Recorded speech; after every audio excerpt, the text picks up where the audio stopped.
Now, one person's rubbish is often another person's treasure, and that's certainly the case for one man in Bournemouth. Gary Smith is turning old cutlery into art, and he can't make his sculptures fast enough for a growing number of customers, as Richard Slee now reports.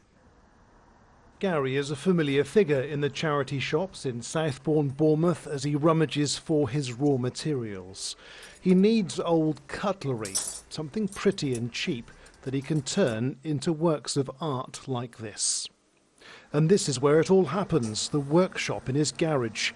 Gary's currently furloughed from his job as a specialist welder in the aviation industry, so this is just a hobby, which started to get serious a couple of years ago.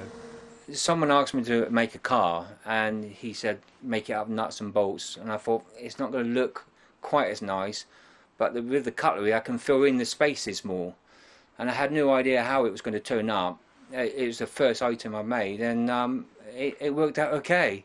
Since then, Gary's made dozens of sculptures. Birds are currently popular, but he's especially pleased with a yacht he was commissioned to make out of a deceased grandmother's cutlery set.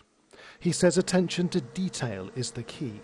I normally hide everything, so you don't really see much of the welding, and I polish every little bit before I weld it, and then polish it again, and try to make it as neat and tidy as possible.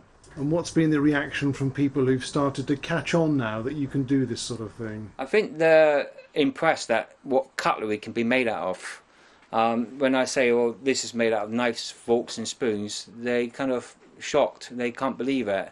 For now, this is still a hobby, but the order book is starting to bulge. So who knows where this might lead, so long as there's a steady supply of cutlery. Richard Slee, ITV News, Bournemouth. Right, time for a look at the weather now. Here's Charlie Powell.